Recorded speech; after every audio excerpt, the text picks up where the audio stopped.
Well,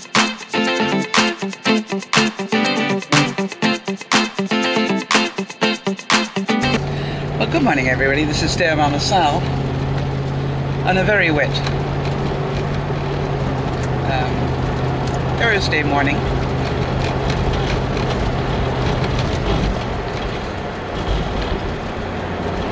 It's one of those days that is cool. It's 4 degrees here in southern British Columbia, which would make it 39 in American.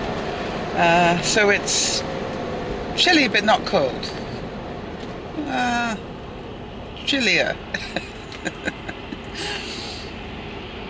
Definitely don't feel like I need my big coat on, but on the other hand, my raincoat's perhaps a little light. I could do with a lining in it. That would be a fair description, I think. So today we're going to talk a little bit more about emotional pain, and I want to go under the idea that I've said this time and time again, if you didn't care so much, it wouldn't hurt so much. And that really sums up emotional pain.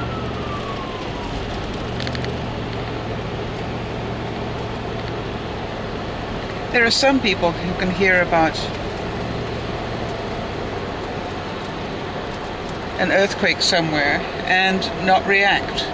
Oh, they go, oh, that's sad. Other people can hear about an earthquake somewhere and they can literally feel the pain.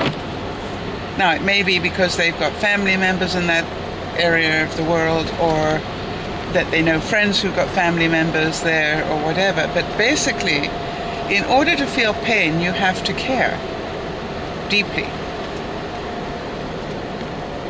And so for me, one of the things I had to learn, and it sounds really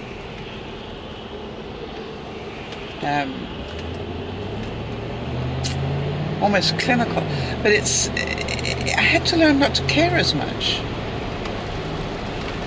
I had to care about me more than the other person. And it was okay. So when I look at how I used to turn myself into a pretzel, and you've heard me talk about that many, many times, I really haven't got time for that anymore. You know, I'm running out of years. When I say that, I don't mean that in a negative way. That's realistic. You know, I'm on the sort of last, if I'm lucky, the last sort of 20 years of my life, and I just don't have time to be faffing around playing emotional hurt games with people, or to be around people who don't keep their commitments, or to be around people who say they love you but don't act that way. Do you know what I mean? It's like I don't have time for that anymore. And I can't help wondering how different my life would have been if I'd started off like that.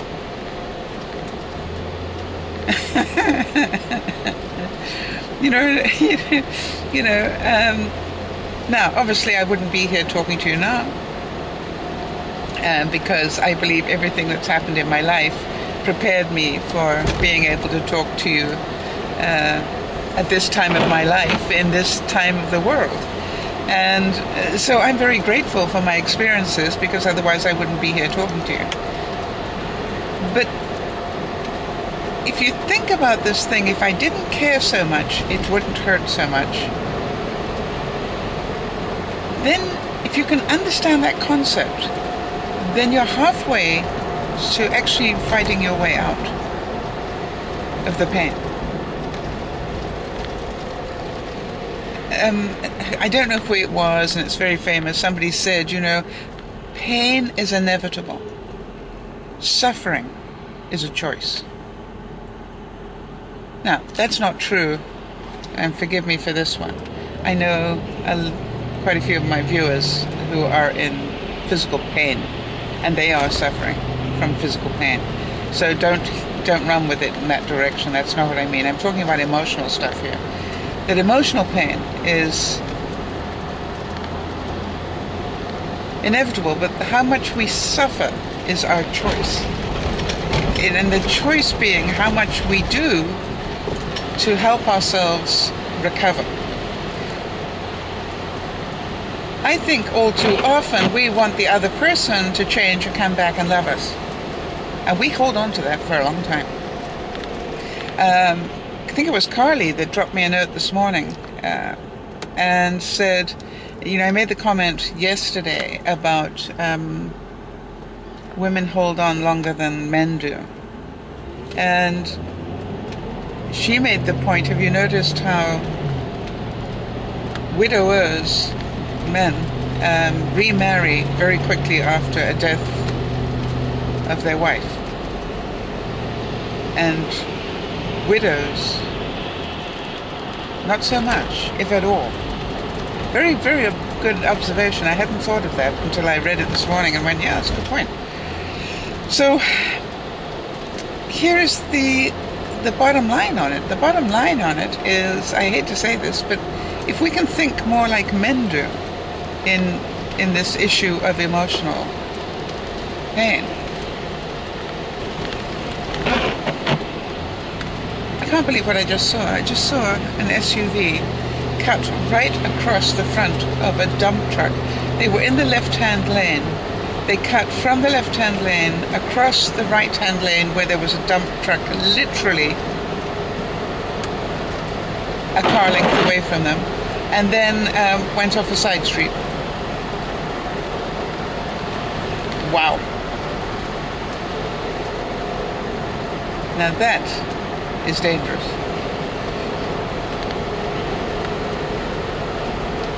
So my reality from my life, and I can only really talk about that, is that I only started to change the amount people hurt me when I started to change the amount of me I had invested in them. Now, don't get me wrong, there are people in my life that I care very deeply about, and I always will.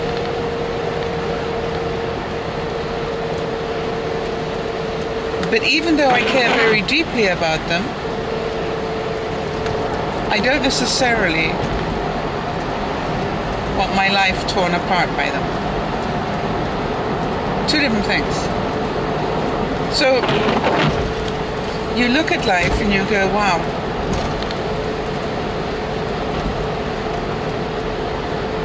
yes, this person is important in my life, and yes, I love them. But to be aware that it is part of your job to live independently. I think it was Kilbrain in the book called The Prophet who said, in however he said it, because I can't quote him verbatim, but what he said was basically a relationship should be two people standing as two columns. In other words, two people standing side by side, not one leaning on the other. Because if one is leaning on the other, then one is carrying too much weight. So I ask you, if you can, to think about, in your relationships, how often is one leaning on the other, expecting the other to come up with more than 50% of the contribution? Or are you that pillar doing more than 50% in the relationship? And if so, what are you going to do about it, if anything? Because I do know the other person isn't going to change unless they want to. And the other person isn't going to change unless there's a reason for it.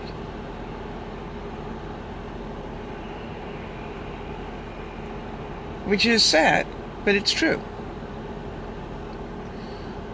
So some of you are saying, well, I don't want to rock the boat and create a bigger problem. Well, that's fine. But then do you want to be in this relationship?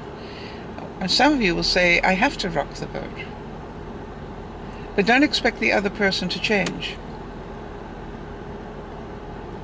Because when you get to this stage of my life, I have to tell you, very few people, I met an awful lot of people that I thought I could change in my relationships. And the answer is I couldn't. It didn't matter how much time, how much effort, how much care, how much anything I put in. I couldn't change them. People are who they are. And only if they want to change will they change, not because you want them to. Now, you can change little things, I'm sure. But the fundamental things, they're not going to change.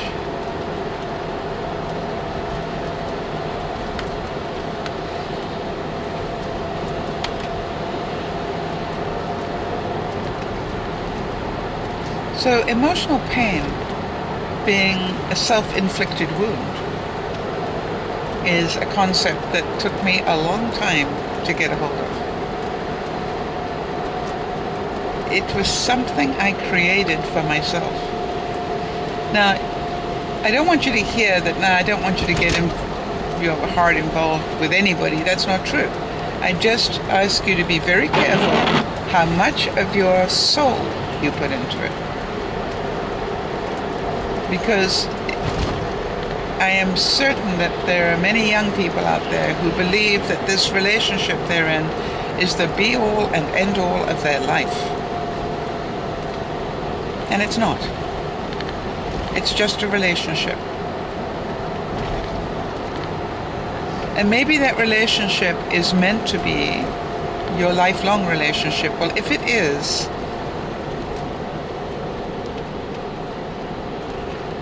then you better make sure that you set the right boundaries at the beginning. Not that you create this lie that says, well, this behavior is totally acceptable.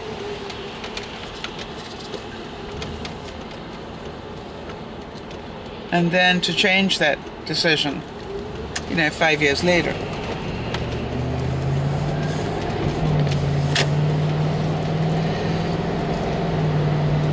And on a different angle from this one,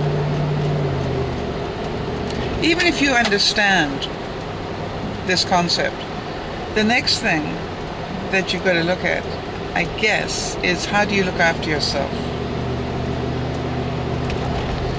Because the only way you're going to heal is to heal yourself. I know that part of you wants the other person to change their mind and come back and love you, or the son or daughter to change their mind and get away from doing drugs or living the lifestyle that they're living. Whatever it is that's broken your heart. And with so many things that do. But eventually you have to turn around and just say, okay, I've done enough now. Now it's time for me to learn how to not have my life turned into a pretzel by this being. I've seen it happen. I've got a friend of mine who basically did absolutely everything he could. He was a very successful man, and he did everything he possibly could for his children. Gave them the best education, gave them the best startup, gave them, pretty sure, the money to start their homes, you name it. He did it. Very much a family guy. And it was amazing how one of those children just took to drugs. And not only that, took to drugs and then decided they'd get pregnant so that they could get the money for being a mother, and then repeated that pattern. And so the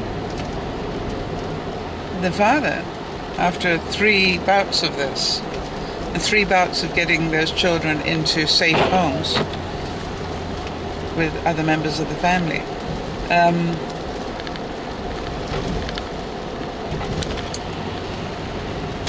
did a lot, quite honestly, to just give up trying to fix this human being, and basically said,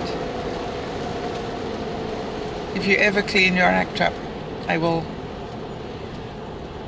do what I can, but until you do, nothing. Now, that didn't apply to the children, that applied to the mother. So, you know, you look at it and you go, that takes a lot of power. I know there are other viewers that turned around to their children and said the same thing, which is make the decision. You want to stay in drugs, or do you want to stay with the family? Your choice. There are some of you going through the emotional pain of marrying outside your family's wishes. And if it hasn't happened already, some of you know it's coming. You're going to be told, if you marry this person, we disown you.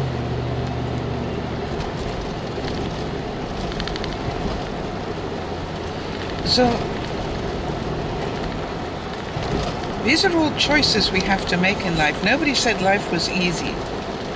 What you have to decide is the price you're going to pay something you want to pay? Now, for some of you, you're going, yes, you know, and it could be totally the wrong call. And hopefully, if you've got a good family, that when you realize that, you can go back to them and say, I screwed up here, royally. I made a bad decision. We all make bad decisions in our lives. It's not the end of the world. We all make bad decisions. It's not how many times you fall down. It's how many times you pick yourself up and go, okay, that wasn't my best move. Now let me get on to a better one. And so part of this whole emotional pain thing has to do, as everything, I believe, does, with the choices that we make. I don't care how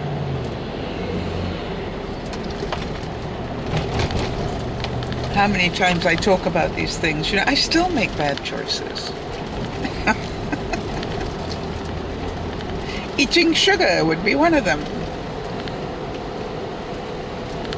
So, you know, you look at it and you go,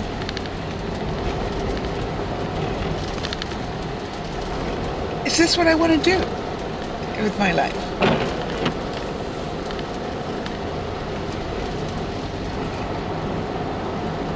And you know, it's a self-inflicted wound. If I stop taking sugar in all its forms, but mostly in forms of candy, chocolate, and dessert type things, if I stop that for a year, you know how much weight I would lose. But it's my ongoing addiction. And I think to some degree that when I was smoking, the two sort of went hand in hand, you know? And now I'm left with no metabolism and and sugar. But you know, I'm not blaming anybody else for it. It's just my stuff. It's what I'm putting in my body that's causing it.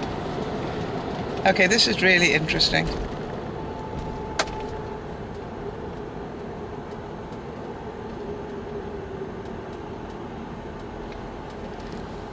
There is a semi parking right, I mean, it is backing up right across a road. This does not look good. Could be here for a while. He's got 4 lanes of traffic that he's just holding up right now. Oh, I might as well relax. Okay, so here's another classic moment of. He's about to take out a road sign as well. That'll be interesting. Here's a classic example of how you're going to let things affect you. This is going to make me late for work. No doubt about it. So the question is, do I want to get upset about it or just accept it? I could be honking my horn, getting angry, And in order to change that, because part of me, you understand, wanted to go that route, and then part of me tried to imagine how embarrassing that must be for the truck driver. See, for a moment I put myself in their shoes and going, whoa, I'm sure that he's just as stressed out as we are. And he did do it. On the second hit, he got it right. Phew. So, in terms of your emotional pain, try not to be a victim to it. And the way not to be a victim to it is to be proactive. Do things to look after yourself. In the early stages, give yourself time to cry, and give yourself time to vent. Great believer in that. Get a friend and get angry until you cry until you're cried out. Feel sorry for yourself if you have to. It's Silly People Day, I can tell. This guy just really backed into me. Is it a new moon or something? This is DearMamaSal saying, try and make your lives a little happier today. Bye bye for now.